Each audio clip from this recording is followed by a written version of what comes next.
Hello, everyone, and welcome to our show. We're glad you're here.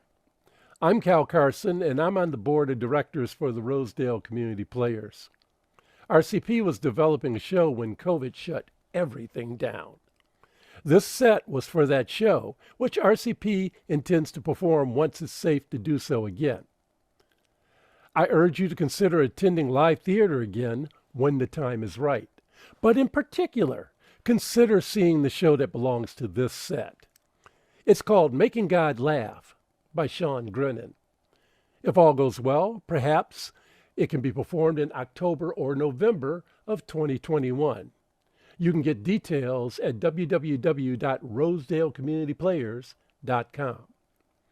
This performance that you're going to see tonight is a fundraiser for the Hermelin Center, part of the Henry Ford Health System. In particular, we're raising funds to support families of glioblastoma patients for whom the tumor is also financially toxic. This fund helps keep families in their homes and food on the table. We didn't charge any admission so that your generous donation dollars can better support the fund. So without further ado, here we go.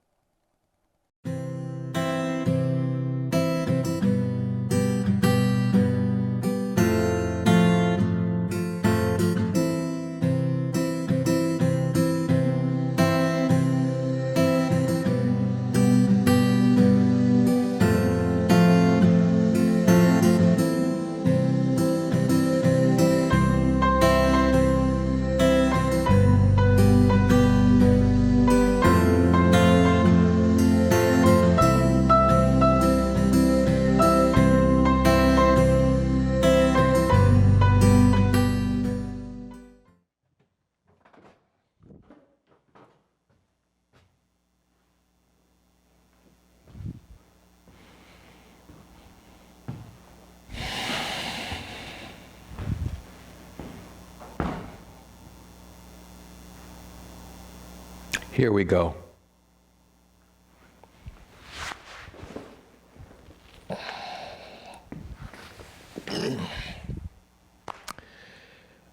I have a fatal condition.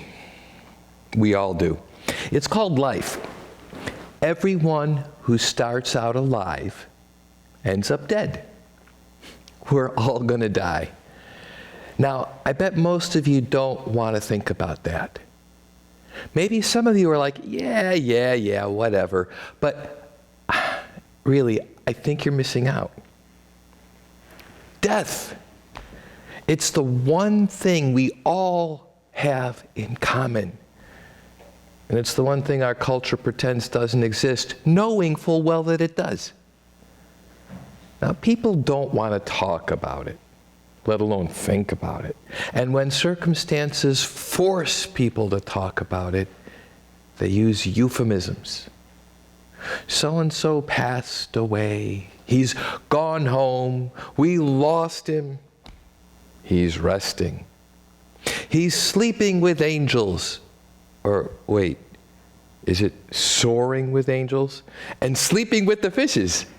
Oh, but that's a different kind of euphemism, isn't it? I get it. People don't want to feel bad. Nothing wrong with that. Maybe that's why friends tell friends to get over it when they're sad over a major loss for too long. No, I get it. I have brain cancer. It's a glioblastoma brain tumor. It's the Tasmanian devil of brain tumors. But hey, I'm still me. I just have this thing that's kind of freaky. But when you think about it, I'm really not any different from you. We're both alive. We're both going to die. What I want to do tonight is show you how we'd all be better off by embracing our mortality rather than pushing it away. Look, for 5 years, I was a volunteer facilitator at a bereavement program for kids. It was called Sandcastles, put on by the Henry Ford Health System Hospice Program. We met every other week for an evening of programming. There were kids as young as 3 years old. And they went up through the teens, and they were all broken up into age groups. There was even an adult group for the kids' grown-ups who brought them there. I worked with the 7 to 9-year-old group. We strove for age-appropriate programming, but one thing was ubiquitous. It was there throughout.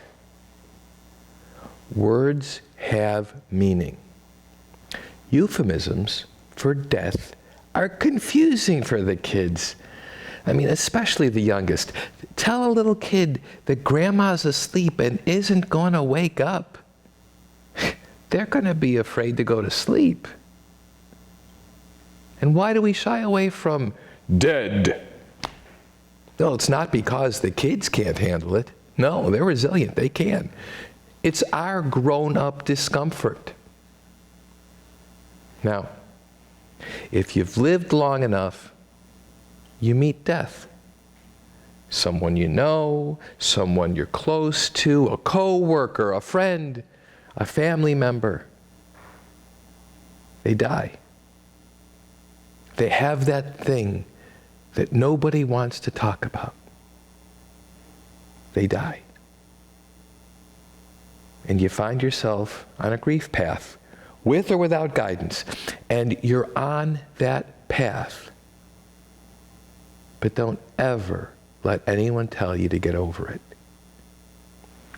As much as you might want to be over it, as much as you might want to say to yourself, I should be over it by now, as much as you might ask yourself, shouldn't 3 months or 8 months or 3 years or whatever, shouldn't that be long enough? As much as you might be asking yourself these questions, know this. Those questions don't matter. You don't get over it. You acclimate to change to some degree, and you make your way forward, step by step, grieving along the way. And maybe, someday, it doesn't hurt so much.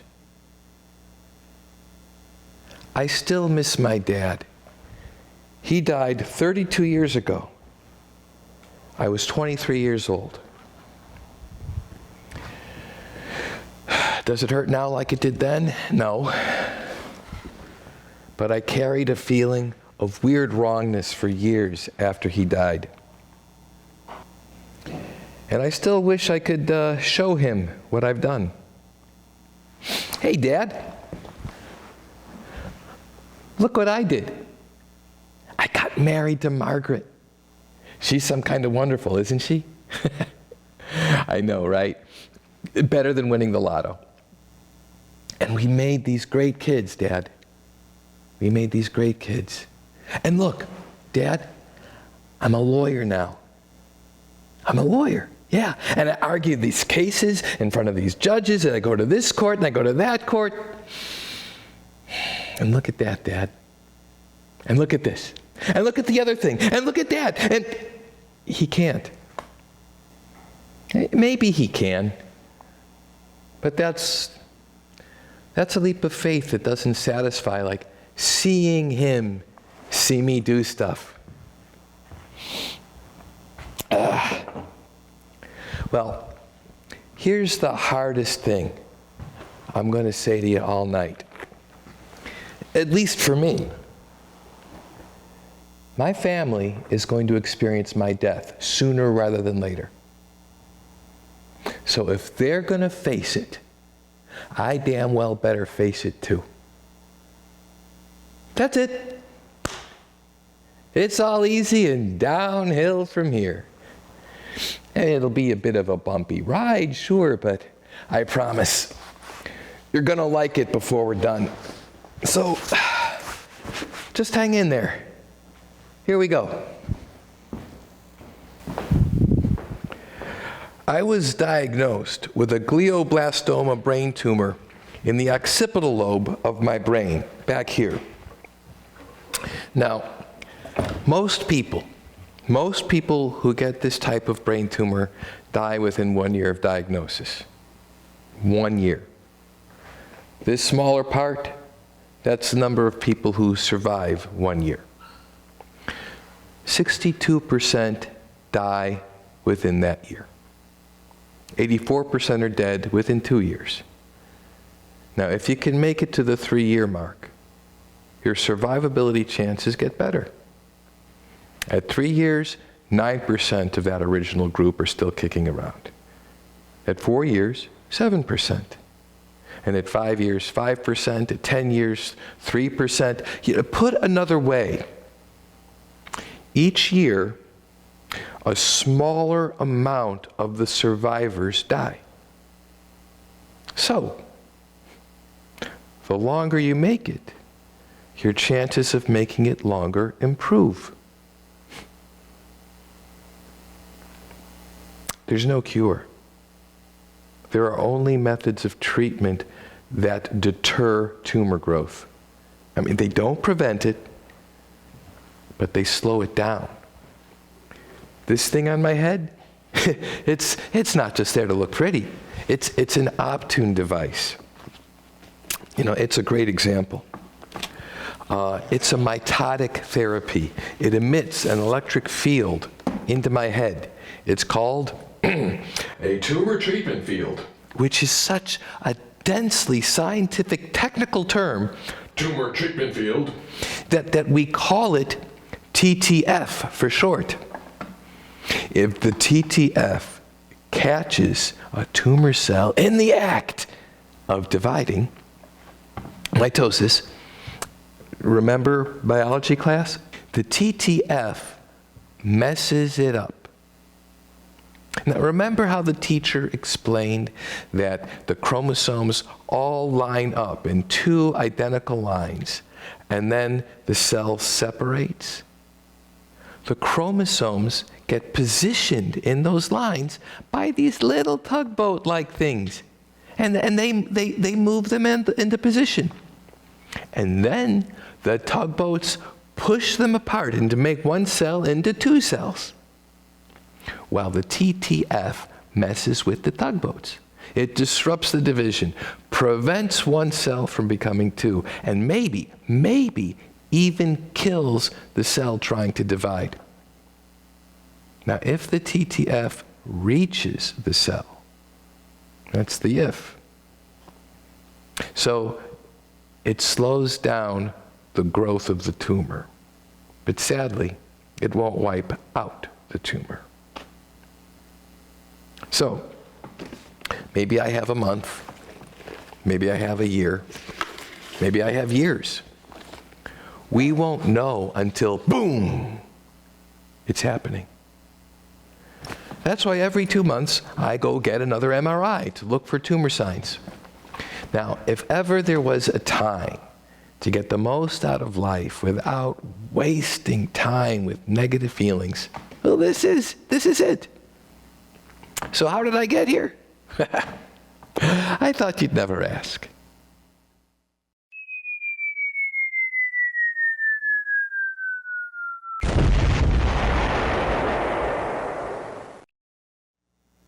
In my ute, come on, my cousin Vinny, eh? In my ute, I was an angry protester type. I connected with some groups that were very sincere and highly organized. I mean, they were organized really well. It wasn't just a bunch of people who simply wanted to cause trouble. It was an incredible time. And because of all that, I have a great deal of respect for what it takes to organize. Organizing people to do something big together, that's harder than herding cats. It was in this era of my life that I learned about boiled frogs. Now, the major issue of the day was the escalation of the nuclear arms race with the former Soviet Union. Now, to get some perspective here, from a world being awestruck by 2 relatively small atom bombs that only destroyed 2 cities. Only destroyed 2 cities. That only completely annihilated 2 large metropolitan cities. We evolved to being relatively carefree about 2 superpowers having enough nuclear weaponry to destroy the entire world hundreds of times over. It didn't matter. Mutually assured destruction seemed more inevitable than Thanos. So, what does the threat of thermonuclear destruction have to do with boiled frogs? If you put a nice, happy little frog in a container of water, you get to watch the frogs swim around.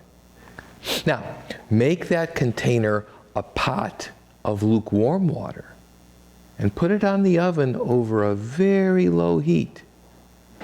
The temperature slowly rises. The frog says, "Hey, this feels nice. I like it here." The temperature is rising ever so slowly, and when the water gets to the boiling point, it's too late for the frog to detect danger and get out. Boiled frog. The end. Game over. That was the nuclear arms race. And it just seemed like so many people had acclimated to the idiocy of mutually assured destruction. Like so many people didn't realize how close we were to just a few angry white guys being able to destroy the entire planet. And how we were getting closer and closer to reaching the boiling point. Now, what happens to your body as you get older? I mean, you can delay some changes by eating well and good exercise, but you can't stop time. I remember a local TV commercial from a home improvement company encouraging people to update and remodel their homes, and modernize their old tired structures. We see an old, short, fat man sitting behind an old desk in front of an old, cheaply paneled wall. The man says, "Once I was considered quite the ladies' man. Things change." And then we cut to a modernized home that's just beautiful to look at. For the most part, these are things we acclimate to till they get too bad for us to cope with. You know, we have to do something about it now. Now that doesn't mean that we've all become frogs waiting to be boiled. No, that doesn't happen. Ah. Or does it? If you don't want to get sick, don't see the doctor. I mean, get a load of this guy. "My neighbor was fine, never sick a day in his life. They made him go to a checkup, and then boom, he was in the hospital and dead within a month. And that's why I never go to the doctor." 20 years ago, my sister-in-law developed a lingering cough. It wouldn't go away. It went on for months. Finally, she went to the doctor. Cancer. It wasn't long till she died. With some people, catching things early makes a difference. I don't know if my sister-in-law's cough was one of those missed opportunities. I don't know. I don't need to know. I don't care. I mean, no, I care about my sister-in-law and what happened to her, but this detail, at this point, it's not a thing. But we should get these things checked out sooner rather than later. I mean, that's how we can avoid the fate of the frog. April 2019, I was having problems with my eyes. So I went to the eye doctor. Persistent glare, achy eyeballs, sensitive to light. And there was this one really interesting symptom. Sometimes when I was reading, a letter and a word coming down the pike, on the right side of my field of vision, a word making its way to my center of focus, but not quite there. That word would seem to be missing a letter. I would look away, I would look back, and then the missing letter was there. The doctor told me I was getting older, that my eyeballs were drying out, and if I used these over-the-counter drops, then that would help with that. I trust doctors. Still do. It didn't worry me that the eye doctor seemed concerned about my symptoms. No, that's a good thing, right? But you see, he kept leaving the room. I assumed to consult or research, and then he would come back and do some more testing and do some more talking, leave the room, come back. That happened a few times. Now, but that says to me the doctor is taking it seriously. So that's good. So, when he says to me what he says to me and instructs me what he instructs, I'm comforted. I am getting older. My eyes are slowly drying out. And I could use these drops to help. And it was with that thinking that I became my sister-in-law in a way. I got a little froggish. I kept adjusting as things got worse, not really noticing that they were getting worse. I used the drops. I learned blue screen options on my computer and on the phone, and I felt really proud about that. Modern. I used lamps to light my office so it was dimmer than the overhead lighting. And I hardly noticed that it was taking me longer to read because of those, missing letters. So, I didn't notice the water was approaching the boiling point. Now, I've been involved in community theater since 2011. If I had time for regrets, I would regret not getting involved sooner. Now, by the time this story was unfolding in my life, I had acted, stage managed, directed, produced, written scripts, and sometimes seen those scripts performed. Specifically, I was directing a show called Making God Laugh by Sean Grenham. Great name. Evokes an old joke. You want to make God laugh? Make plans. We were at rehearsal. One of the actors was absent, but that wasn't going to give rise to a canceled rehearsal. I'll read the missing actor's lines. Do you hear God laughing? One of the things on my very long list of things I love to do is read from a script out loud. I'm pretty good at it.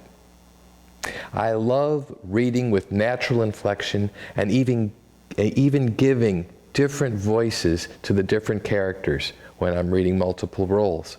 It's fun.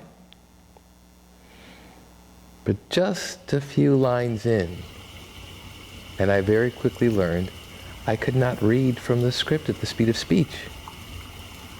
I had to ask Allison, the co-director, to take over, and we had a good rehearsal. But this is where the frog in me said, "Hey, this water's too hot." And I'm thinking of my sister-in-law and her cough. But I'm like, I've had to contend with enough health issues over the years. What's one more to adapt to? Whatever this is, I'll deal with it, and we'll just keep going. That was my attitude when I called the eye doctor the next day. If I remember right, they had an opening that very afternoon, and I took it. And we talked about history, we talked about symptoms. I learned more about floaters than I ever wanted to know. But the eye doctor became concerned. She was unable to find anything wrong. Now the plan was to kick it up a notch. What? Am I the only one who misses Emeril Lagasse? All right. They found a way to get me in the next day to see an ophthalmologist. Ophthalmologist. That's fun to say, isn't it? Ophthalmologist. I was into it. I love this. All the attention and no waiting for weeks for the next opening. This was great. We were going to get to the bottom of this, and I was going to be able to read out loud at the speed of speech. You know, that's a big deal in Southeast Michigan. At least Southeast Michigan Community Theater. Auditions in community theater around here, that involves cold readings from a pre-selected portion of the script, known as a side.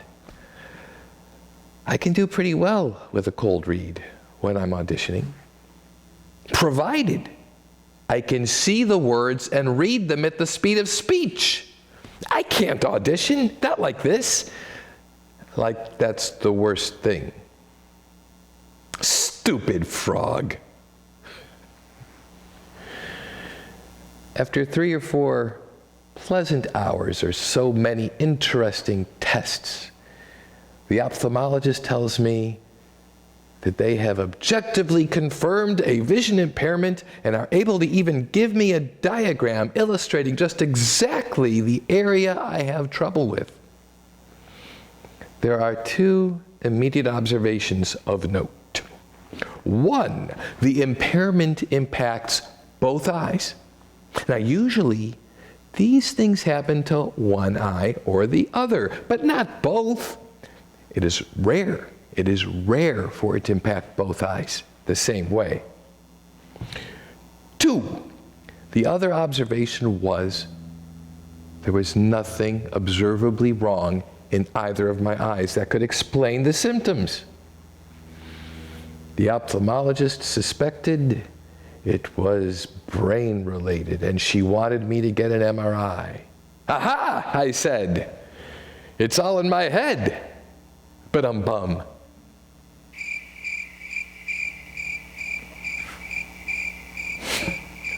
We all had a little laugh. I went home. I called to schedule the MRI. They needed pre-approval from the health insurance before we could even get a date. Here we go. I was a little anxious here. Something with my brain? Can't we get something on the books pending insurance? Come on. It doesn't work like that. Okay, so I guess it wasn't that important. You know, my brain, no, really. No, I figured if this was a hot thing, I'd be scheduled in a snap.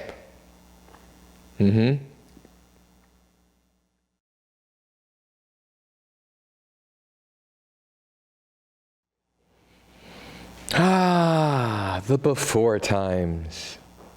That's what Margaret calls the days before COVID hit and changed everything. Margaret. If I was a painter, I could paint an image of her sincere and loving beauty. If I was a poet, I could demonstrate the emotional depth of my gratitude for bringing so many dimensions to my life. And if I was a composer, you would hear melodies and crescendos evoking peace and strength. But I'm just a storyteller. And let me tell you, what she has given me for more than 30 years. New insights, perspectives, her kindness and candor, her support, our path together, our growth and companionship. I must have been a saint in the last 10 lives to merit Margaret. The before times. The before times are over. Hospitals were getting crowded. Some weren't letting people in until they were triaged about COVID symptoms outside. Non-critical care was generally being deferred. Our physician friend suggested to Margaret that she defer her routine mammogram until the hospitals managed the COVID situation. A week or so before the MRI, I managed to set up a virtual visit with a neurologist to ask if I should defer the test till we knew more about how to handle the COVID. Well, unlike the routine mammogram, the doctor very calmly recommended I go get the test. I mean, she did it so well, the neurologist. She did it without heightening concern.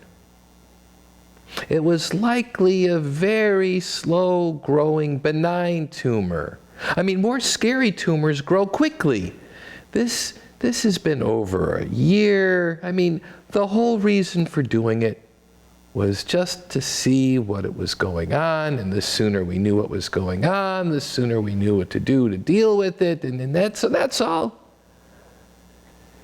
I didn't once think about my sister-in-law at that point. Not once. I also figured if there was a real risk of there being something super serious, they would have scheduled me to come in much sooner.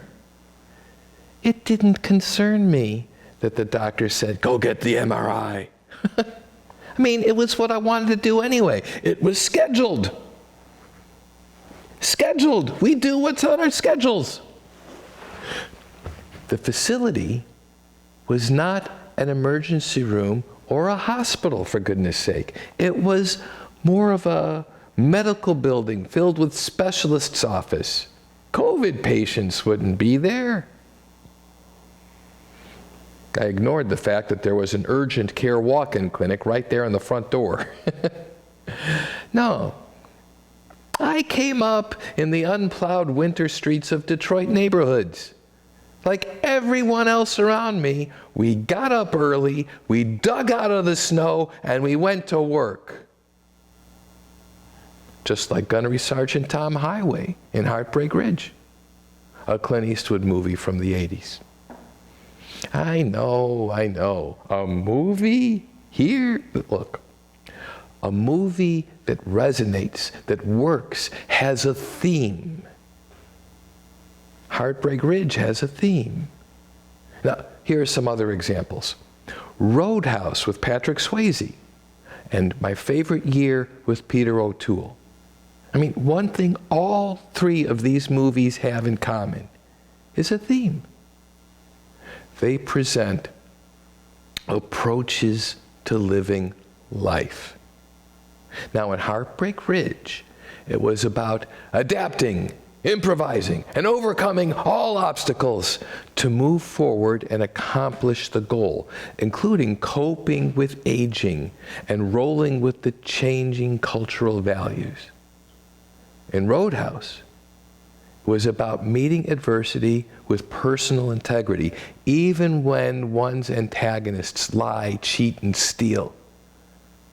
And in My Favorite Year, it was about how failing to face one's fears can slowly destroy everything. But facing them leads to a happier life.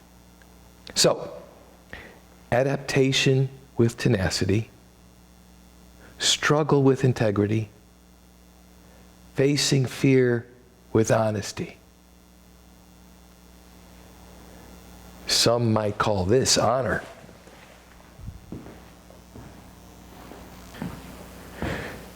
These themes were on my mind when I had the MRI on April 9th of 2020.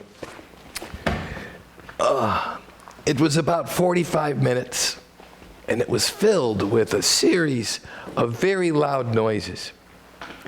The technicians broke up the time by telling me the next series of scans will take 4 minutes or 8 minutes or, what have you. I counted each exhaled breath, hoping I would never get to the number of seconds in the series. Like if it was a 4-minute scan, I did not want to get to 240 breaths. That would be breathing way too quickly. I sometimes play counting games when I have to wait. I have a simple line waiting game. I count slowly until the person in the front of the line moves on, and then start counting from 1 again, as though I was timing the speed of the line.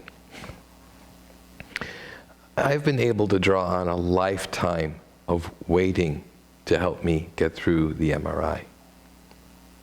And the next one, and the one after that, and after that, and well, heck, all of them. But I'm getting ahead of myself. I did not know what to expect by way of getting results. Very soon, after I got home, I saw that there was a message for me from the medical communications portal I had with the Henry Ford Health System. It's called MyChart. There was a MyChart message. It was the radiologist's report. As I read it, it described the test, the area viewed, and what he saw, and the measurements. It reminded me of a little Vienna sausage. None of this was surprising in light of what the neurologist told me. It was all fine and in keeping with expectations. The last sentence I wasn't expecting. Quote, "Findings are most likely related to high-grade primary malignancy of the brain," unquote. Nobody expects the Spanish Inquisition. I'm flooded with images from the old Monty Python TV show. I mean, who worked in the Ministry of Housing? Who was an expert in silly walks? And who remembers, "My brain hurt," and anesthetic? And now for something completely different. A man discussing his brain tumor. It was a grade 4 malignancy. Grade 4 is the worst possible, and malignant means bad. So this looked to the radiologist like the worst possible bad type of tumor. I'm sitting at our home computer looking at the screen. What happens next is pretty fuzzy to me. At some point, I got this report in front of Margaret and my brother Mark. There was lots of discussion trying to come to grips with what this meant. My doctor said more testing would be done, and I would be contacted by the brain surgeon with a plan. Then I was notified of an appointment to get a full-body CT scan next Monday morning. Keep in mind, this was Thursday. Thursday, next Monday? No waiting for weeks this time? I don't remember much about that weekend. I'm not sure it even happened. So we got the CT scan done, which is nothing compared to an MRI. And then the test was negative. There was no problem. No other tumors anywhere, nothing else. And not long after that, I got a call from the brain surgeon, the brain neurologist. He was the guy who would do the surgery to cut the tumor out and actually take care of things. An actual brain surgeon. The idea was to get as much tumor out as possible and then study it. Study it to see just what kind of tumor it was. Now, it could be this kind, and it could be that kind. Oh, and it could be the other kind over there. But it would be better if it was this instead of that because of blah, blah, blah, blah, blah, blah, blah, blah, blah, blah. Look, I don't mean to dismiss what he was patiently and kindly explaining to me. I just don't remember. But surgery would stop the present pattern of damage and give them a way to figure out what to do next and what kind of future I could hope for. Except for the COVID. The hospital system was swamped. He asked me about symptoms, the surgeon. He asked me about the symptoms. The vision issues were worsening. I was having headaches now. I was reaching for words as I searched for things to say, and it was taking me longer than usual to find the right words. And I didn't know how much of this was psychosomatic, and, well, I told him all of it. And then he told me. My need for surgery was classified as urgent. Urgent, but not life-saving. Urgent. Now, how nuanced is that? The neurologist wanted me under the knife urgently, as within a few days, not within a week or two. But the hospital had given up the capacity to perform merely urgent surgery to accommodate the rapid influx of COVID patients. They only had capacity for life-saving surgery, not urgent. I get it. Distinctions have to be made and lines have to be drawn. I respect that. I completely respect that. He was working on a plan. And he would call me back in about 24 hours. And he did. And he did have a plan. But what a plan. That was some plan. I wasn't expecting a plan like that. But no one expects the Spanish Inquisition. Here we go.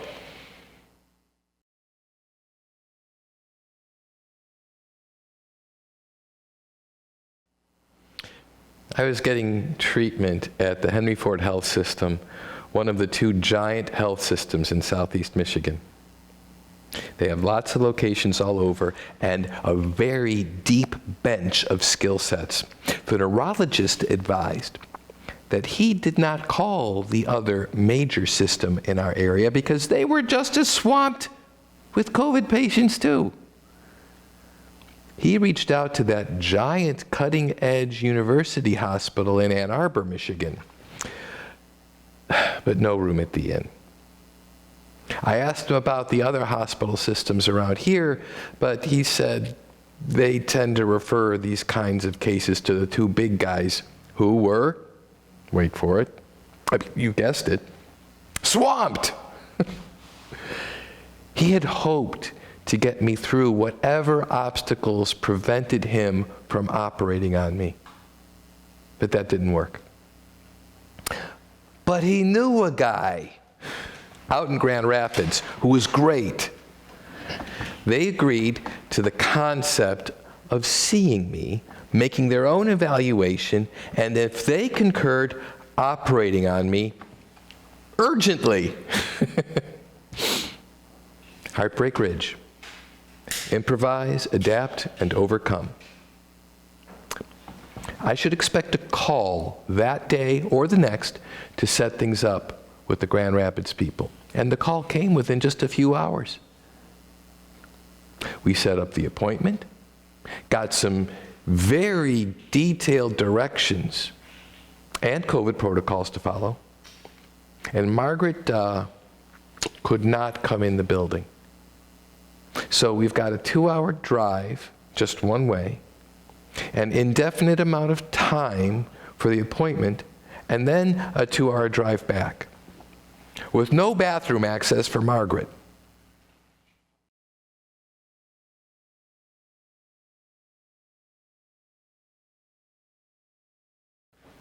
Margaret drove to Grand Rapids and back 6 times. No, it was 8.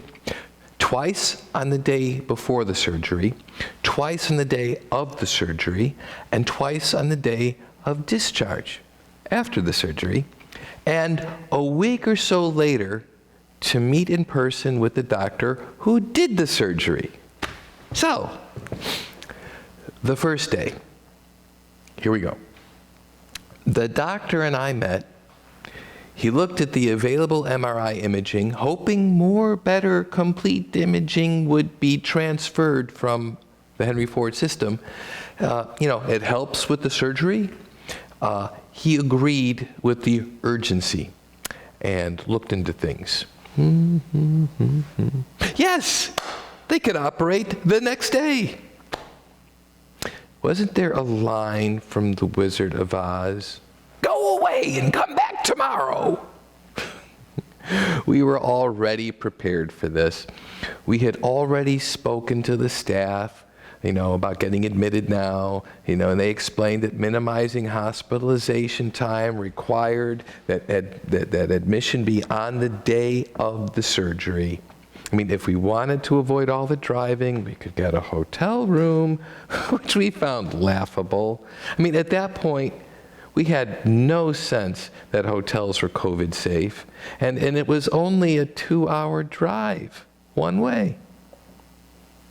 How many times had we made the 9-hour drive to Ithaca, New York, where our daughter Miriam attended college? 2 hours. That's a walk in the park. Oh, and get this. Margaret was allowed to come in with me for the pre-op the next day. Bathroom access at last. In addition to getting me ready for surgery, we were also getting me ready for the post-surgical hospitalization up through discharge. I had been given instructions on what to bring and what not to bring. And one of the things I brought was this small glass jar that Miriam filled with herbs and spells, sealing it with wax. I had my talisman. Now, they made sure they had the right phone number to reach Margaret following the surgery. And she couldn't wait at the hospital during the surgery. She would have to go home after they wheeled me away. That would be the 4th short, long drive. There was a lot of talking and paperwork while I lay on the hospital bed. I joked with all the staff and the anesthesiologist and with Margaret. Then things started happening fast. Various IV ports were prepared and taped to my arms. I drank the glow-in-the-dark juice that would help the tumor be more visible to the surgeon under ultraviolet light. I sure had no interest in obsessing over the thought that these could be my last memories. Anything can go wrong in surgery, right? I batted those thoughts aside, thinking that if this was going to happen, my last conscious moments, they would be light, happy, and loving. Back when Margaret and I were making the wedding invitation list, and that can be a struggle, we sent one to Linda Barry, the artist behind a comic strip and series of illustrated books that we adored. We sent it care of the local periodical that ran her strip. This was pre-internet times. We were not surprised when the RSVP date came and went without hearing from her.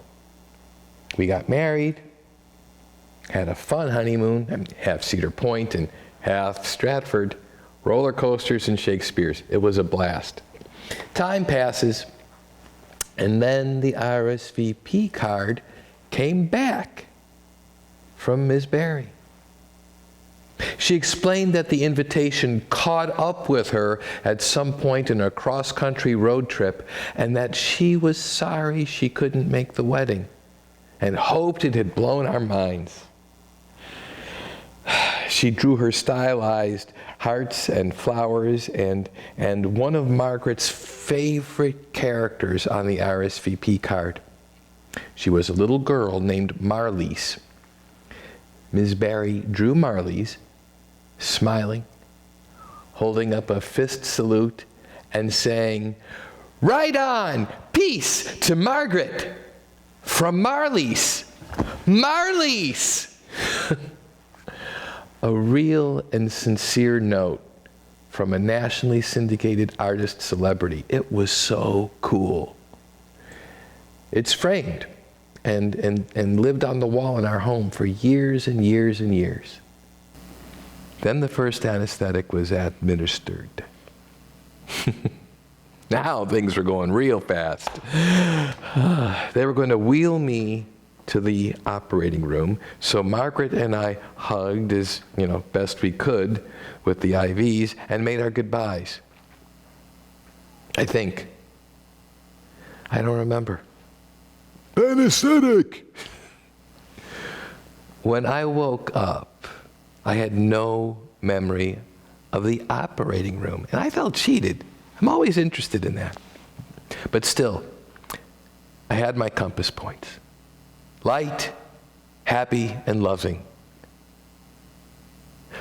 But here's the thing I've been building up to. Margaret told me later, I have no memory of this. As she walked away while I was being wheeled in the opposite direction, I yelled after her, "Right on! Peace to Margaret!"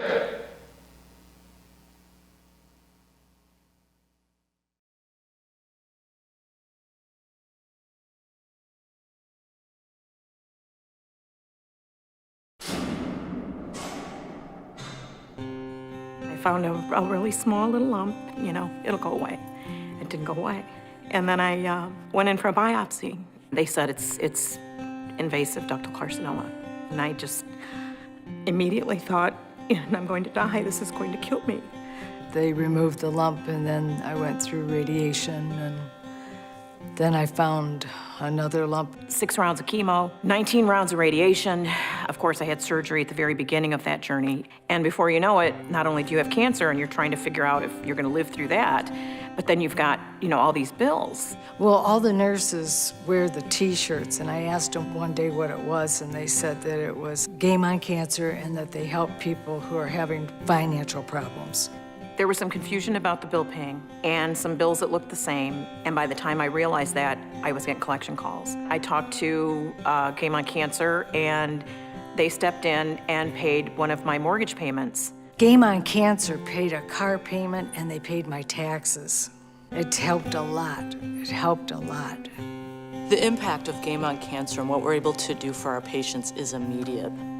The fact that people have to make a decision to fill their gas tank or fill a prescription is shameful. We're keeping the lights on for our patients. We're putting food on the tables. We're getting them medication. It's not pink tutus, it's reality, and it's what our patients are facing every day. 100% of every dollar goes to support this campaign. We come to work and we try and find cures, but also to make the quality of life for our patients better. And Game on Cancer provides that platform both for new research and for benefits to our patients. I first got involved with Game on Cancer 4 years ago as a team member, and now I am a team captain. As a captain for Team Healthy Habits, I organize events to raise money for Game on Cancer. It's important for our company to be involved with Game on Cancer to give back. Our employees get a sense of satisfaction when we get involved. by putting up Facebook posts and getting my friends and family to donate, or doing a fundraiser at a restaurant. I know that every dollar I raise is only used to take care of our patients. We are invited to Ford Field for a culmination event. Children love it. They see Rory, they get to play on the football field, they get to throw the balls. This is just a great event. I'm Detroit Lions legend Herman Moore, but more importantly, I am a Game on Cancer legend. Each year, my fellow legends and many current Detroit Lion players look forward to the Game on Cancer Field Day event at Ford Field, where we get to meet amazing Game on Cancer teams and participants, as well as cancer fighters and survivors. We're always inspired by your struggle and resiliency, because the only thing tougher than a football player is a cancer survivor, which is why it's Game on Cancer. Game on Cancer. Game on Cancer. We're tougher together. Join us. Join the team.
The glow-in-the-dark juice made the tumor glow hot pink under ultraviolet light at the cellular level. The cellular level.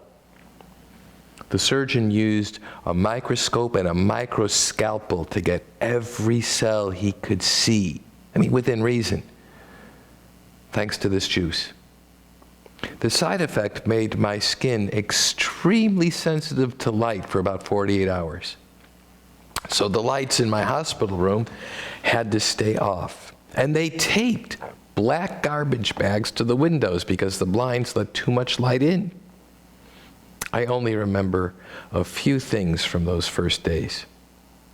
It was dark. I made sure the jar Miriam made for me was by my side many times a day. I projected a cooperative friendliness with every shift of healthcare providers watching over me.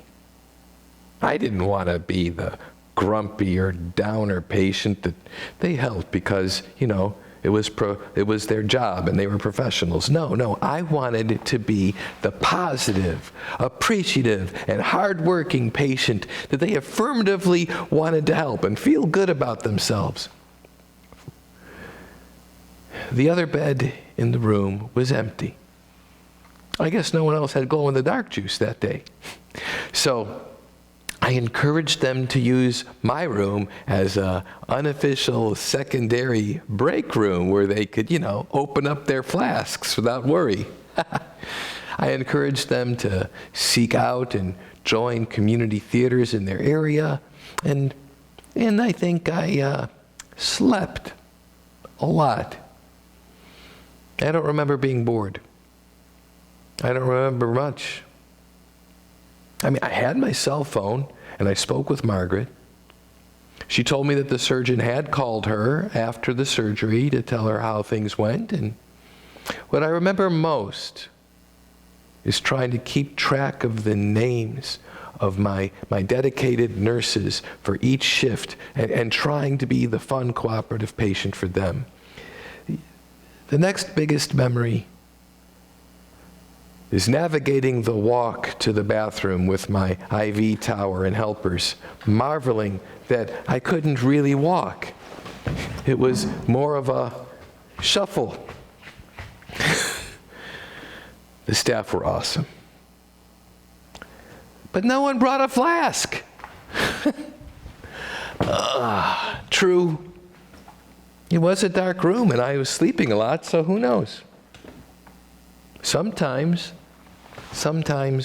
journeys take time.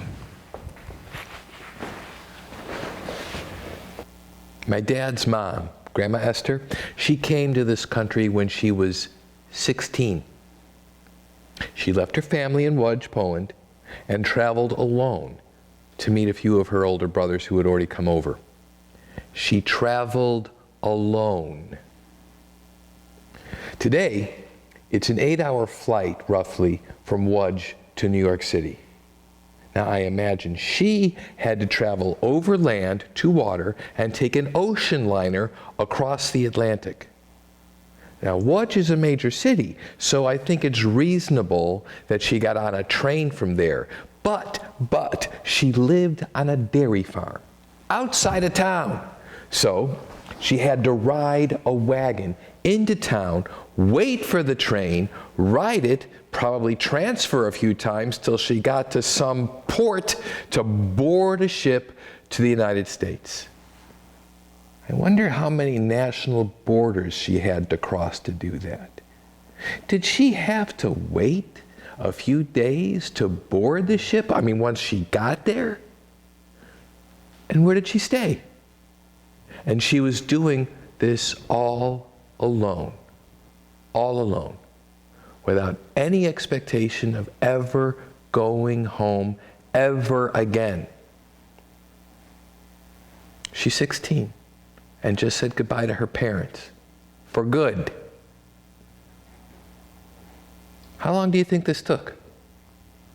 The ocean crossing would have been about a week or two, and it probably took that long to get to the port from her home. Now, we complain about layovers in airports that last a few hours. At least we did back in the before times. She may have had to wait for days to transition from one transportation mode to another. And no reservations at a chain hotel, and no electronic devices to help pass the many, many hours, days, and weeks of passive travel, and no clear vision of where she was going to end up. Now, I was admitted to the hospital on the other side of the state on a Thursday. And after they opened up my skull and scooped out some bad ice cream, I was back home on my side of the state on a Saturday. Portal to portal. 3 days. And in those remarkably short 3 days, well, when I wasn't sleeping, I was listening to an audiobook, joking with hospital staff, and going to the bathroom, a victory every time. Who had the rougher road? Me or Grandma Esther? She was a 16-year-old girl traveling alone with an Eastern European accent and Jewish. You think she was safe? You don't think she had to be aware of who was around her every minute? Oh, you say, I could have died. Well, so could she. Now, think about my family during those 3 days. Margaret, Miriam, Rachel. How was this time for them? They can't visit. They're just trying to get through these moments waiting for the phone call from the doctor to report on how the surgery went. And occasional calls from me as I'm able over the next few days, filled with sleep and bathroom shuffles. And the task of updating others, boy, oh boy, I think they had a harder time than I did. And I don't want to leave out other family members, like my mother and my brother and his family, and my brother-in-law and his family. Whew! I wonder how many people know the identity of their ancestors who emigrated here. I mean, know their story and can tell us if they had a rough time. I bet that most don't. I bet that most don't know the stories. I mean, they would be great if I was wrong. But it wasn't easy to get here. And people didn't come here on a whim. There were reasons. Compelling reasons. Reasons to leave everything you knew. Every person you cared about. Every place you'd been your whole life. Looking at the events of the last few years. I think people have lost sight of that story. I think they've lost sight of what their ancestors have gone through. I mean, look, unless our families were indigenous, they came here via hardship and sacrifice, or they were forced here against their will. For the most part. But I think it is fair to say that for the most part, these were high-stakes, life-changing events with points of no return. And that's what makes a good story. Now, generally speaking, our culture loves stories, but prefers fictionalized accounts over the real-life stories. The fictionalized ones tend to meet marketing standards, I guess. But somehow, we lost appreciation for the high-stakes stories that we all came from. Now, since my tumor reared its ugly little self, I've had to confront the same reality we all do, that I'm going to die. But we all are. The tumor shoves my face into that awareness. And one of the things that awareness does to me is make me appreciate the stories and struggles of others. I mean, yeah, this is all about me, but a one Eric show. But no, not really. There are universals here. Sure, there's me, but also there's those who come before me. My ancestors, Grandma Esther. She isn't the only one who had quite the adventure. But she's the only one I know about. I mean, that doesn't mean the other stories didn't happen. They did. In full detail, with peaks and valleys, with fear and anguish, with joy and love, and the hundreds and thousands of stories flowing from every day of life. Even if the story is invisibly lost to time, it happened. The tree falling in the woods always makes a sound, regardless of whether a human was there to hear it. Now, Grandma Esther told me parts of her story. I learned more from my father and my cousins, David and Barbara, and Marty too. These are some of the funnest cousins you could ever have. It is definitely incomplete, this story, and probably wrong in some of the details, but the basic narrative is correct. And that helps me realize that it isn't all about me, it's about all of us. And it is all about us, whether you know the stories of your people or not.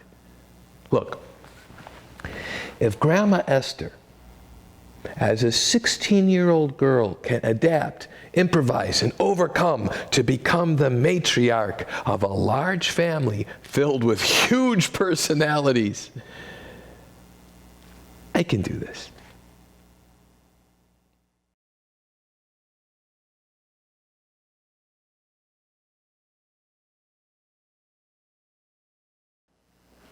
After the surgery, there was so much confronting us, all of us. There was the immediate, there was the short term, the medium term, the long term. It was overwhelming. The awe of this lightning strike, this brain tumor. To this day, I still have WTF moments. I mean, that this even happened to me, that I'm in it. There's no getting out of it. 84% of the people who get this tumor die within 2 years. There are all these angles that come at you. My brain just kept thinking about everything, and enabled by the steroids, which are supposed to help reduce the swelling in my brain and reduce seizure activity, but what also boosted my metabolism, making me ravenously hungry as I lost weight, and keeping me awake with racing thoughts all night long. I mean, I had to organize my thoughts so they would be manageable. If I didn't get this under control, I would never get any rest or be able to focus on anything. I mean, what if I only had a few months left? There was so much I needed to do to get things lined up, get things organized. For Margaret, and there was my employer, my job, the income stream. There were my thoughts about the eye doctor who thought, some over-the-counter eye drops would address this. Would earlier discovery have made a difference? Maybe not. That uncertainty helped me keep anger at bay. acknowledging it, feeling it, but not directing it to the eye doctor unless and until I knew he effed up.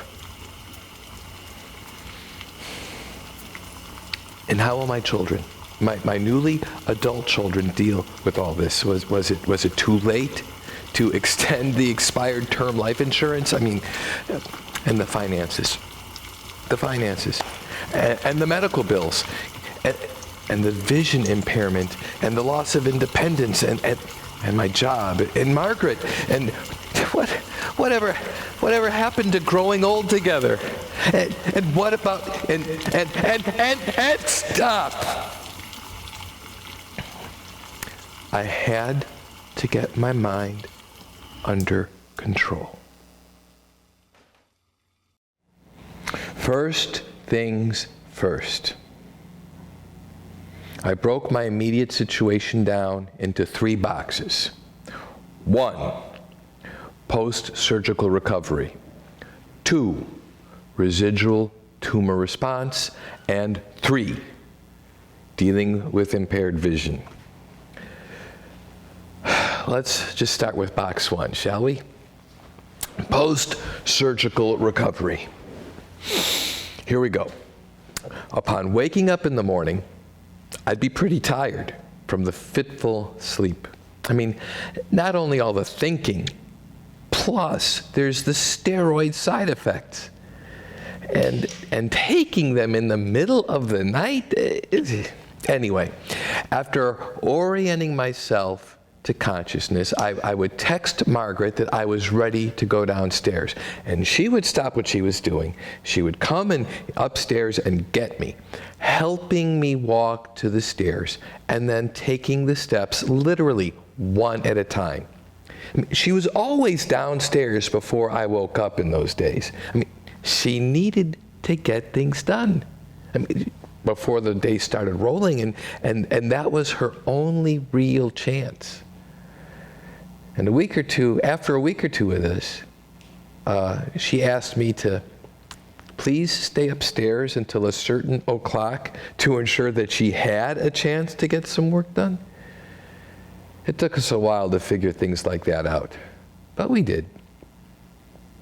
So in those early days, I explored trying to write, which is very different from trying to read. I mean, reading I already knew. It takes me longer and it wears me out. But writing, I kept writing over things I had already written. Well, then I couldn't read any of it. That kind of defeats the whole purpose of writing, doesn't it? Wherever I focus, from the center rightward, I pretty much can't see. So it doesn't matter which eye I use. We're talking about the field of vision that the brain receives and processes. The eyes are just fine. Hence the importance of box 3 and the low vision clinic, so they could help me learn, train me in new techniques, show me tools to help me adapt, improvise, overcome. But they were closed due to the COVID. I would just have to wait till they had an approved plan to reopen and get their existing patients back in, and then they could start with new patients like me. I needed someone with me just to go outside and walk for a few minutes. It was more like shuffling.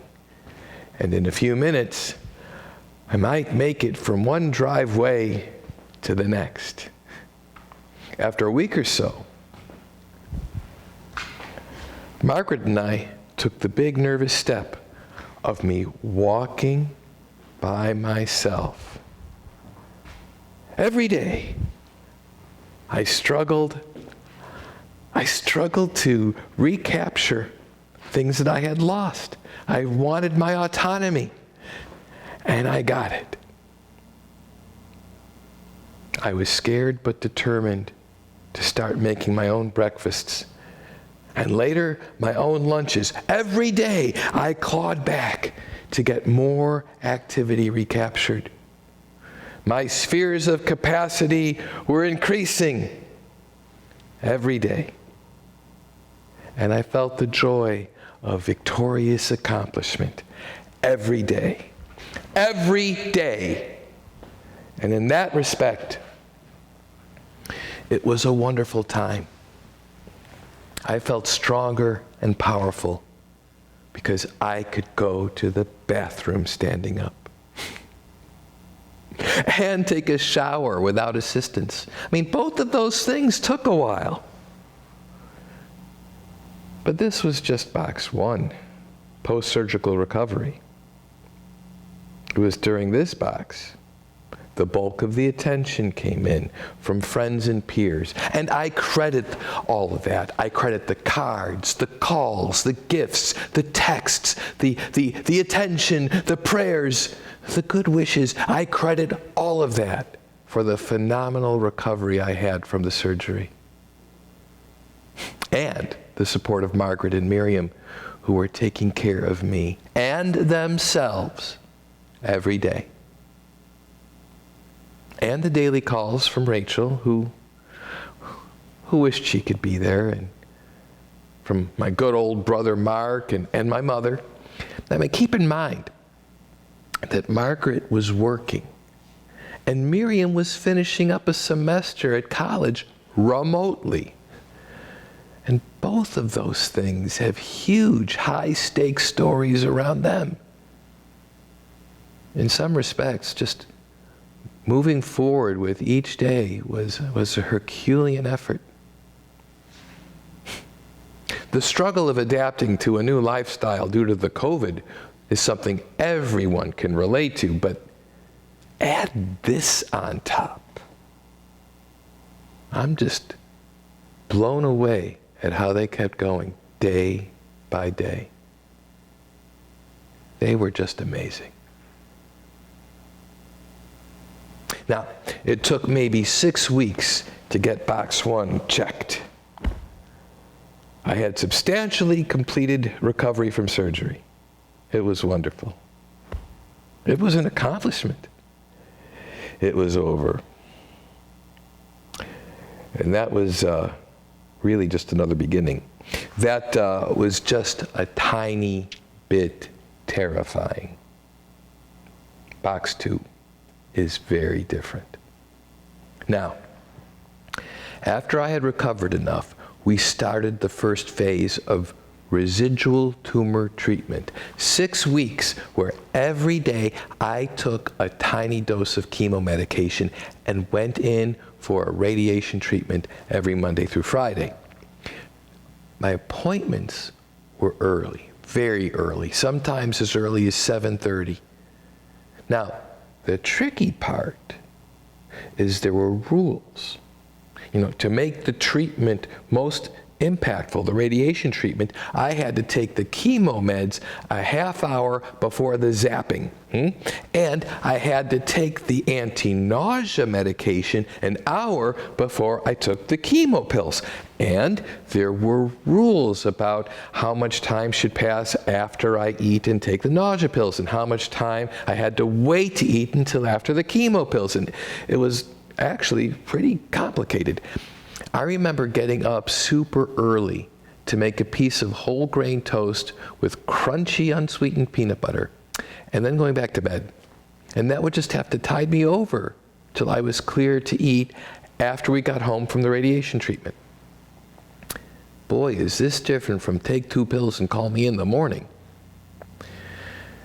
And before the radiation treatments ended, I started having headaches and leg pains and weirdness, like my leg was giving out, kind of. And that was all because my brain began to swell from cumulative radiation exposures. This resulted in a return to taking steroids.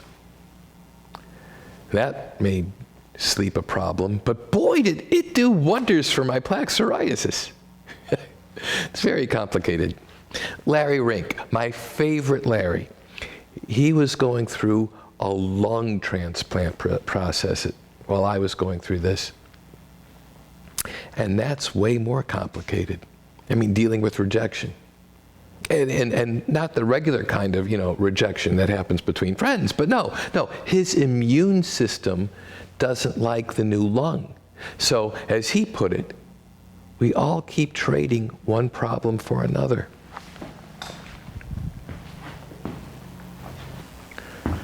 Radiation was Monday through Friday for 6 weeks. 6 weeks. Now, while Margaret could do most of the driving, she couldn't do it all. And we're just blessed to have such great friends who are able to help get that all done. Now, with their help, obstacle overcome, this was June of 2020, knee deep in the COVID. The radiation crew, they were a team of highly trained technicians, and they were all delightful. I mean, they knew their stuff, and they had impossibly cheery attitudes for so early in the morning. And rather than subject them to my early morning pre-coffee snarls, I tried to match their energy and see them 2 more. I would wear shirts and hoodies that had the names of past theater productions that I was involved with, so I could promote community theater and foster interest in the small stages of Michigan. And, just otherwise have nice small talk. And, be the fun and goofy patient that they're happy to take care of. The routine required them to ask me my name and birth date every time. Eric Goldstein, July 1, 1964. That's not my real birthday for you privacy pirates. After about a week, I started finding non-standard ways to respond with my name and birthday, switch it up. Goldstein, Eric, 1764. 1st July of 1964th year. Eric Clan Goldstein, EG 7164. I mean, they may have just been like, get a load of this guy, and just suffered through it. But if so, they suffered with a smile. Then I went into the zap zone. I removed my glasses and lay down on the radiation treatment table. I lay on my back, and they put the pillows underneath my knees to help with my lower back issues, and they clamped my head down to the treatment tray with this custom-made face mask that made it impossible for me to move my head. Look, I'll show you. Oh, no, not with the glasses. Oh, well. Everything's complicated.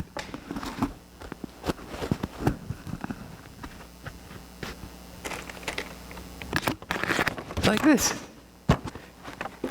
Now, I can't see anything, but even with these. But it was my Hannibal Lecter mask. They obviously let me keep it as a souvenir. So, they clamped me down. These little sprocket things went right into the table, and it was so snug. I couldn't open my eyes. And they offered to play music for me during the 5 or 6 minutes of radiation blast.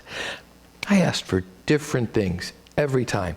Motown one day, The Who the next, then Beethoven's 7th Symphony. The second movement is the best. I wanted them to wonder, what's he going to ask for this time? Boy, was it fast. Real assembly line stuff.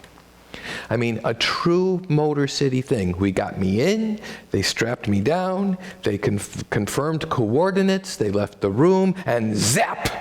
Bing, bang, boom. And as I left, they were already wiping everything down to get ready for the next patient, and I could see the next patient in their car waiting to be called in as I walked to my ride. There wasn't much time to make myself a person in their eyes as opposed to just another Zap B. But I think I did. And I think it was fun. And the card they sent me after 30 sessions, it was very sweet.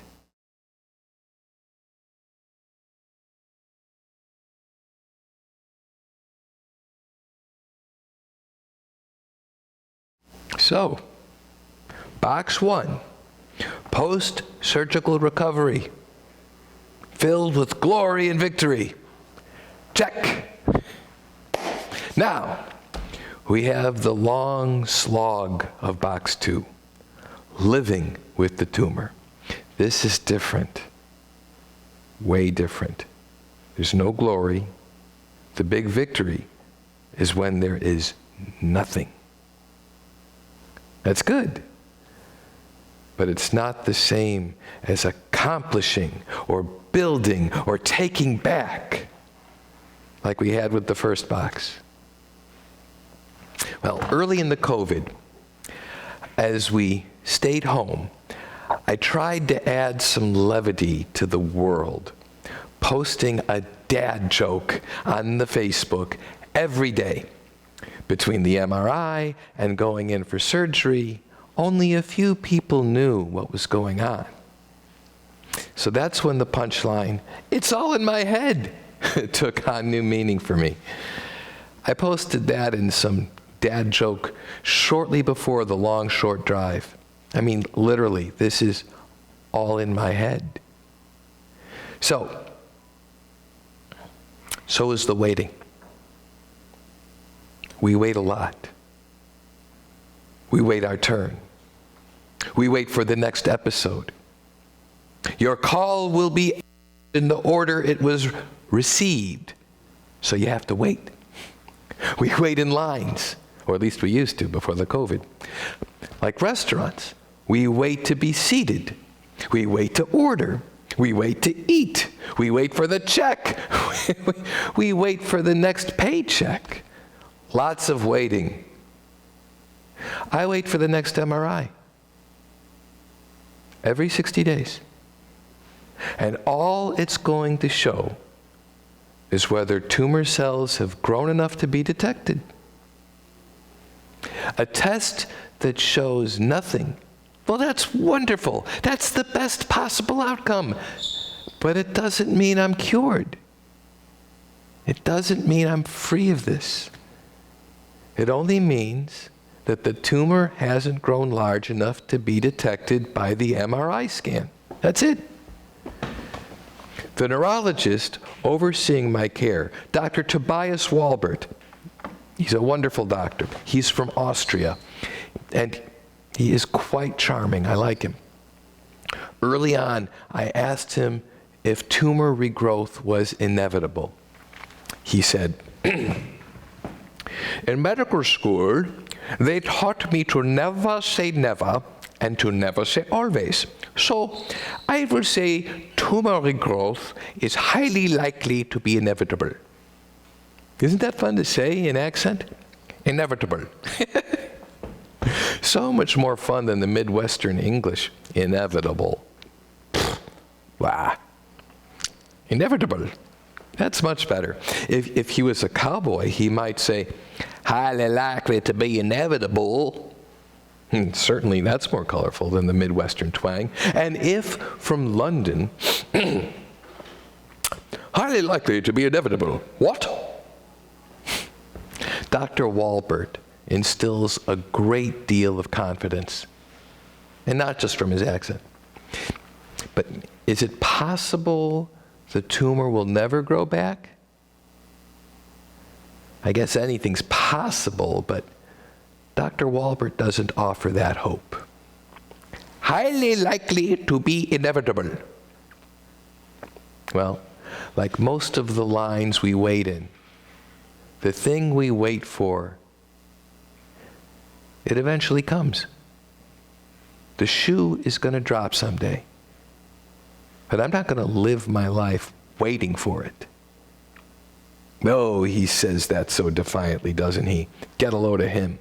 But no, really, I get that it's a big shoe. And I'm not in denial here. I'm not even in Egypt.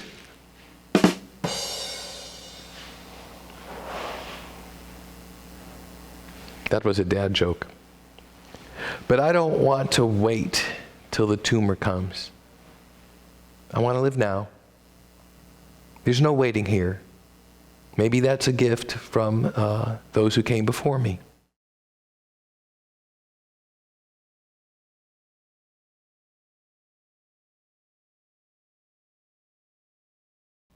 Grandma Esther lived in my childhood home for many years. She couldn't really take care of herself anymore. I spent hours and hours with her every week. With her ADLs. I helped her with her activities of daily living, as they call them. I adored her, and she adored me. She was definitely a powerful figure, but she was no angel. She was a strong woman who came up in a hard, hard world. And boy, was she stubborn. Yeah, that's right. Stubborn. Try getting that past spell check. That's exactly how she would have put it. Stubborn. I was devoted to her. I was devoted to the tyrant, and I didn't see anything wrong with it. She told me that she learned math making change for the people buying dairy products from her dad. His name was Herschel Goldstein. Now, one time, my father met an older man from the old country. And as they spoke, it came out that my father was Herschel Goldstein's grandson. Now, once that happened, the man who was already respectful, he ramped it up. It was like, at one moment, he was talking to a man of some standing, and then the next, talking to royalty. I mean, something about how Herschel Goldstein helped his family out in a big way, but he didn't go into it. It felt like Herschel was perhaps a little Don Corleone-ish, a bit like a godfather, protecting and helping those in his community. I think they were a bit more influential in their community than, say, Tevye from Fiddler on the Roof was. Tevye was also a dairy farmer and was known to say, "Children, I have 5 daughters." Me? Children? I have 2 daughters. When Margaret and I heard the surgeon use the phrase life-shortening to describe this type of tumor, my mind went straight to them. I started thinking about my daughters, Rachel and Miriam. What do I want for them? What do I want from them?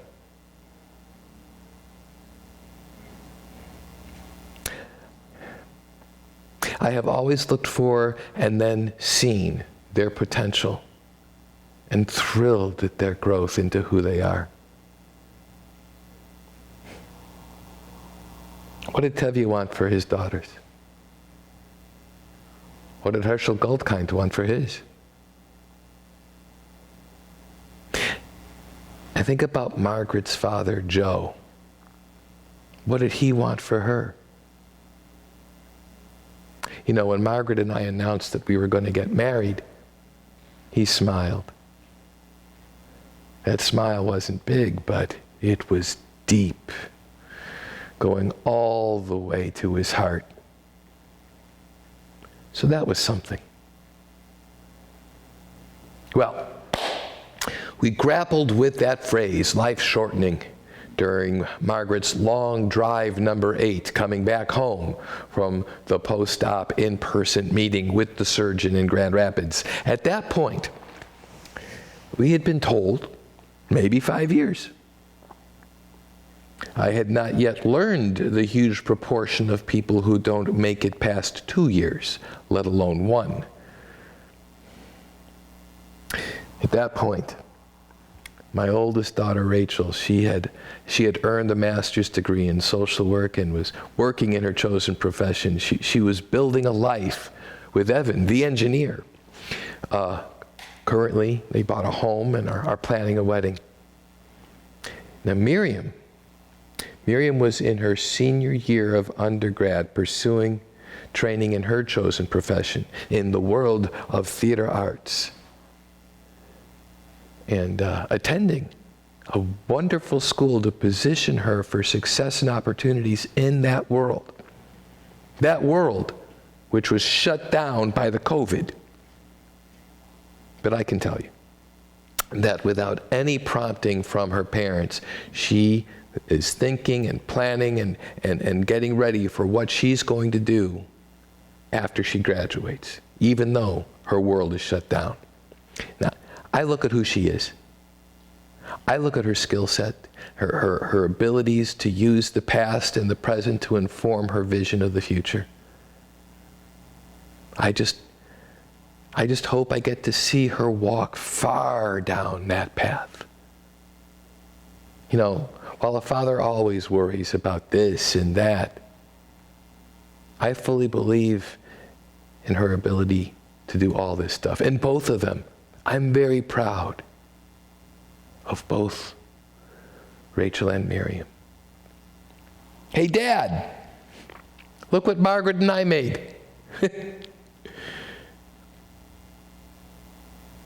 I just want to be able to see how it plays out for both of them. I mean, I'll always want more of that. I'll always want more than I'm going to get. So, I'll take what I got.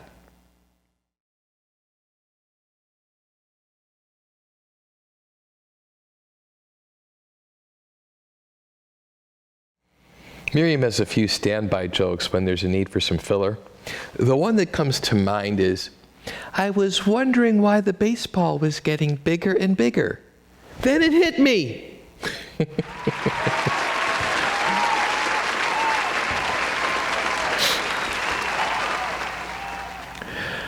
Would that be a dad joke? My daughter with a dad joke. I like it. It often comes to mind when I make a realization. Then it hit me. And I think of Miriam, and it's just a wonderful thing. You know, during one of the first snowfalls in Michigan, mid-December 2020, I went for a walk in the neighborhood, you know, and all summer and fall, I had been walking in, you know, some good gym shoes. But now, my weather-appropriate shoes were much heavier. Now, in the before times, I would do my winter walking indoors, on a track, or in a museum, or a mall, but no heavy winter shoes. Now I was. Different muscles were being worked, and my pace and stride were different. The feeling was familiar, but very distant. Then it hit me. As a child of the middle class, I was privileged to go to college. My family culture was such that college was presumed as a given. And I went, completely unprepared for the opportunities and responsibilities of it.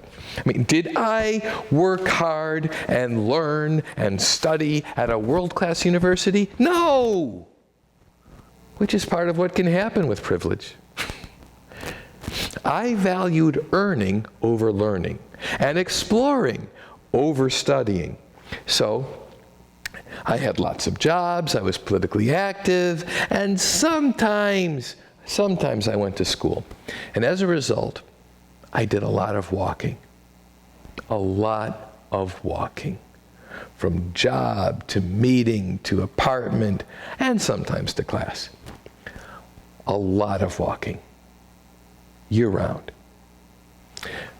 I wore heavy hiking shoes in the winter and cowboy boots in the summer. Now, winter walking was common and could be up to a few miles at a pop. And that's what this was feeling like. The "then it hit me" moment was a happy feeling of lightness, even as the weather and the heavy shoes slowed me down and made my steps more stodgy, clomping around like Herman Munster. It was a feeling of contentedness. Even as I started to think that this could be my last winter. Now, that's not a sad thing. Well, sure, it is, but that's not how I felt the thought. Look, I'm not a brave guy. I'm just walking. I'm walking here, and I just felt time bend, reconnecting me to a decades gone past period of my life. It was nice.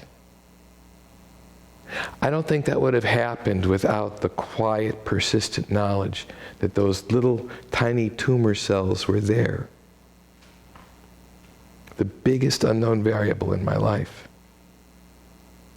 But I could walk, and for a few brief moments, I could feel the power of my youth. And that was pretty wonderful.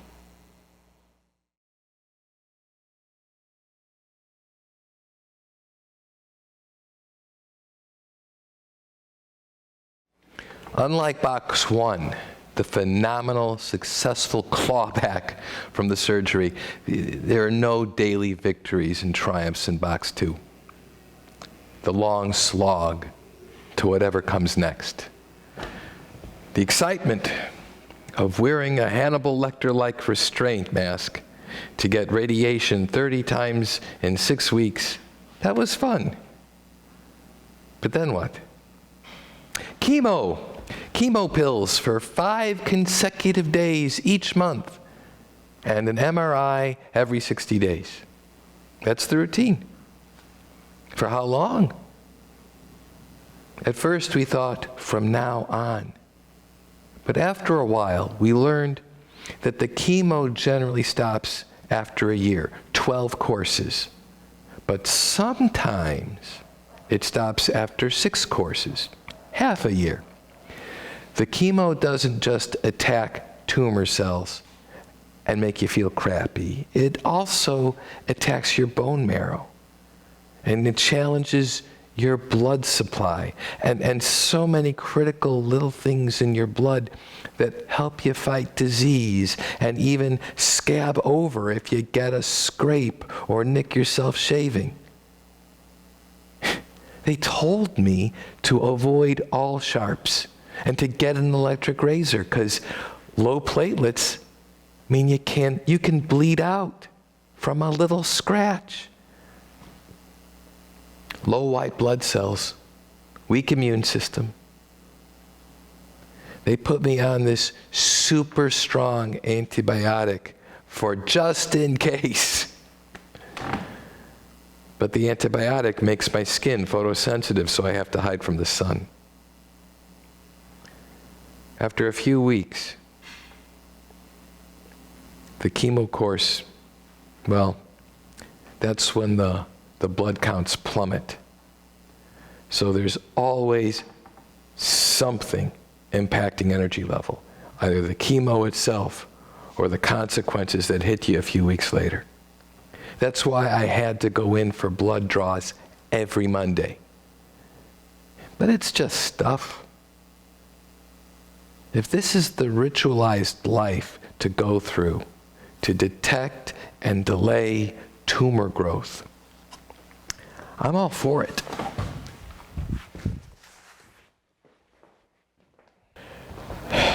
In those long walks of my youth, they had known destinations. Every step was a step closer to home. If it was super cold, winter, every step was a step closer to warmth. And if it was raining, every step was a step closer to shelter. And I knew where I was going, and I had a good sense of how much farther there was to go. But here I'm walking an unknown distance to a place that's the opposite of home. It's the opposite of home and warmth and shelter.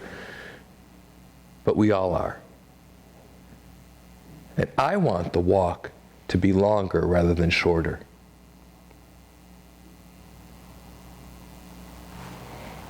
So far, every MRI has been negative. Now that doesn't mean there are no tumor cells. It just means there are no tumor cells that have grown big enough to be detected. Every 2 months, we get to find out if regrowth can be detected. Every 2 months, so far, the answer has been, go away and come back in 2 months. And while each time I feel a sense of apprehension going in, and a sense of relief upon seeing the results, there is a strange evolution, a complacency I don't like. I start to think that maybe I'm one of those very rare long-timers who will make it past 10 years. Did my surgeon actually get all the tumor cells? Or at least so many of them that the radiation and everything else just finished them off. Well, I have never had the real hope that this will all just miraculously disappear someday. I do sometimes forget, on a day-to-day basis, that most people with this tumor die within a year of diagnosis. I forget that I might only have months to live as opposed to years.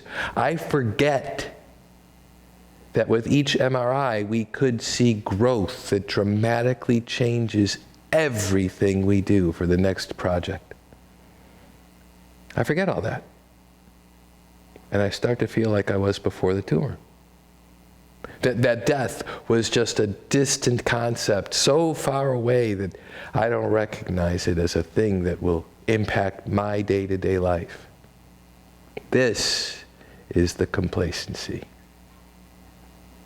Now my therapist, she asks, why is that a bad thing? To forget the high mortality rate? It's a good question. But my initial reaction was, so that I wouldn't be emotionally shocked when the MRI shows recurrence. In our universe of stories, there are those who die bemoaning how there is so much left to do.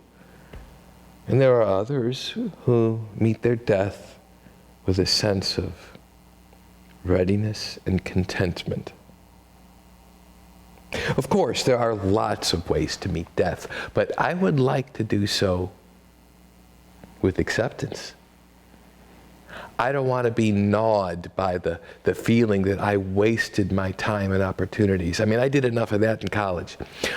Who has given thought to how they're going to face their own death? I'm not talking about, lifelong fears like fear of drowning or fear of falling or fear of burning or, oh my God, death by clowns. But how do you face the reality of impending death, separate from the manner of death, separate from how it happens? Who's given that thought? I haven't. Except in a very limited fashion. To be fair, I don't think it's possible without knowing some of the circumstances of that death. My dad died in pain. He had an embolism, a blood clot so big it stopped blood flow to important things like his heart and lungs. Before it happened, he was very conscious of the risk of that happening. He was a doctor, a very overweight doctor. He was in the hospital recovering from a surgical procedure that didn't work. The whole purpose of it was to remove some impacted gallstones, but they couldn't get them out. So they had to think of something else. As his energy level permitted, he would try to walk the hospital hallways to promote circulation. And he was taking anti-clotting medication. They were doing everything they could to prevent a clot. So with all this going on, and I was staying at my parents' home, the phone rang. The hospital staff urged us to come to the hospital right away. When we got there, we were somehow intercepted before we got to his room and were shuttled into a little conference room. I remember the lightly colored, hard-surfaced furniture and the bland walls. We were advised of his death by hospital staff, which included a social worker. They tried to fill us in on the details, my mother and me, but it was like pouring a pot of stuff into a colander. Some stuff stays in, but a lot just goes right out. After a while, we were brought to his body in his hospital room. You know, seeing your father dead for the first time, like a day after he told you he was worried about dying, after a lifetime of hypochondria. That was quite a complicated experience. Somebody said that he struggled to report what was happening, you know, with a doctor's insight. And he added, "It hurts." I constructed a narrative. He went out fighting. That gave me comfort. You know, that's a good way to die, to go out fighting. But I was caught by surprise. I was totally blindsided by his death. I was not remotely prepared. I mean, come on. My whole life, my father was in the hospital for back problems, or internal problems, or these problems, or those problems. And my mother too. So the idea of going to the hospital and hanging out with the patient until they got to go home, that was very normal to me. That was the pattern. Even after Grandma Esther had her stroke and had to be hospitalized, she was ultimately discharged to a nursing home. That's where she died, not in the hospital. So it didn't scare me that he went in for the gallstone thing. It didn't scare me when it didn't work. And they had to try something else. And it didn't scare me when my dad told me he was worried. Yeah, he's worried. This dad was always worried. He didn't want me to walk barefoot on the grass because, you know, there might be a parasite. And he prohibited my brother from athletics when he was growing up because he might get hurt.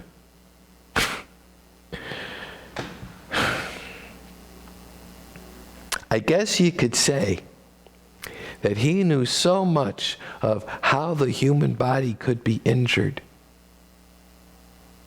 that he couldn't see its resilience.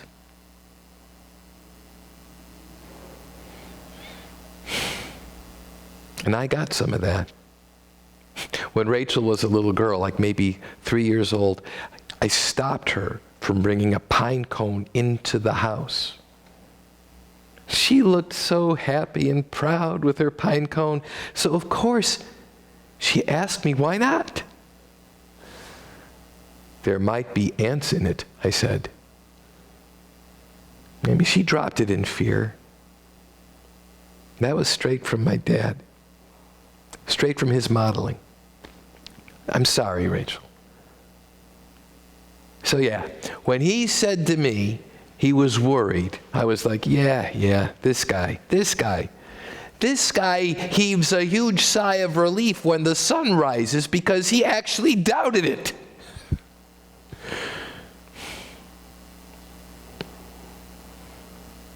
When the hospital called us, my mom got so very upset. Me, not so much. I kept telling her that it's going to be okay. It's going to be okay. But secretly, under the surface, there was this wonder, this wait a minute feeling. There's something new, something different about this. But I wouldn't listen to that. Oh, no. We can just leave that there. Leave it there, right underneath.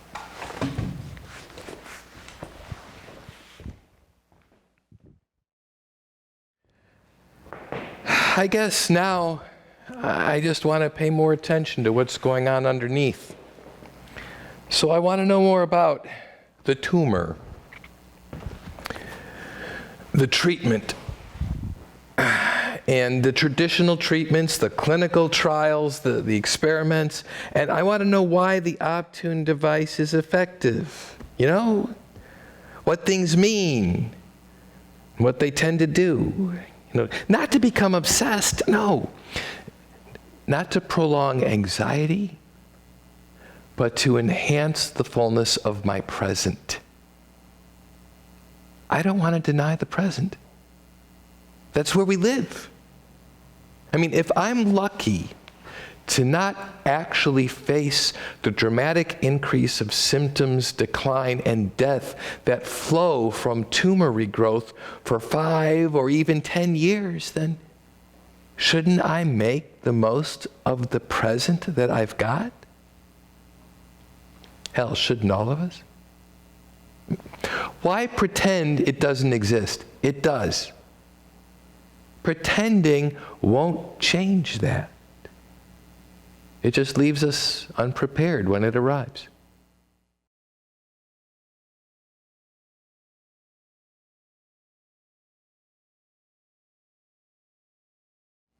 Box 3, remember that? Dealing with the vision impairment? The low vision clinic was not the magic wand I had let myself hope for. I had this vision. I said vision.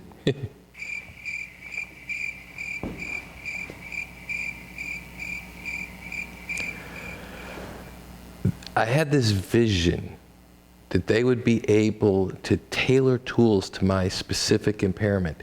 Not so much, no. I met with them a few times. They were wonderful people who really wanted to help me and help me find a way to move forward. And they worked with me.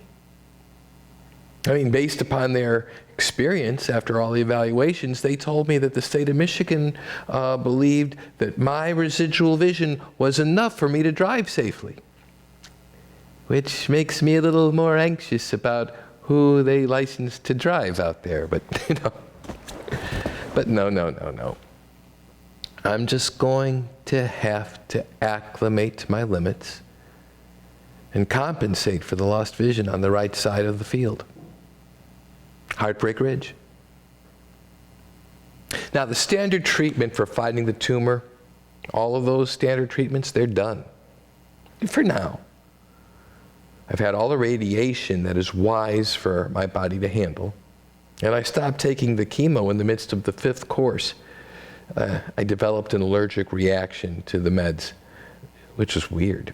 But since my tumor is resistant to chemo meds anyway, they were already considering ending that after the 6th course. So, enough already. So yeah, it's all behind me. I still wear the Optune device, which my good friend Calvin Carson calls the electric yarmulke. I keep it effective well over 93% of the time. But that's it. From now on, I just have an MRI every 60 days. If it's clear, I can live my life for 60 days more. If it comes back with growth, then my life is given over to the hard choices of how we respond. And that is enshrouded with, it depends. What does that leave on the table? Luck? Fear? Hope? Karma? Karma. With a nod to Inigo Montoya. I'm not sure that word means what you think it means. But whatever it means, it's universal. We all have it. And we all have parents and ancestors, known or not. They all went through struggles, some lifelong. That their stories may have been lost to time doesn't diminish the depth and reality of their experience. And they all had to go through it for you to be here now. Now, I'll bet each of us has ancestors who did heroic things and others who behaved despicably. And some both. We can't choose the hand we're dealt. The only choice is how we play it. Cliche? Only from a safe distance. This is real. So regardless of their genetic karma, that 2.9% of glioblastoma people who live for 10 years after diagnosis, they have to swing like Tarzan from MRI to MRI to MRI, just like I do. And none of them knew they were long-timers till they got there. They all were exactly where I am now. And there's no fucking way I'm calling this a gift. But when you say the cup is half full, it's not a lie. It's not bullshit optimistic blinders when you look the situation in the eye. I mean, what are my other choices? I can deny my mortality and pretend everything is fine. Refusing to face scary things keeps one from really living. My favorite year. Or maybe I just give up and wallow in it and let it hang over me every day because it's so big and I can't beat it anyway. But no matter how big the opponent, no matter their power and willingness to not fight fair, you gotta stand up. Roadhouse. What I have left is my everyday life. And I'm not giving that up. But instead of letting this tumor overwhelm my awareness, I just let it inform day-to-day life. I accept it without surrender. I adapt. I improvise. I overcome. Heartbreak Ridge. And maybe with acceptance and adaptation, I still get to have that beautiful part of life. Living it. My favorite year. Now, I'd be lying if I said I live each day to the fullest. But now I aspire to look back at each day in hopes of saying yes to at least one of these questions. Have I been useful? Have I learned? Have I created? It's too late if you start thinking about those things at the end of the day, at bedtime. No, think about them in the morning. Bedtime sneaks up on you. Start the day knowing you're going to ask yourself those questions. Have I been useful? Have I learned? Have I created? At the end of the day. Every day. Think about the people you love. Think about what they count on you to do. Think about the things that matter to you. Think about all that and say to yourself, here we go.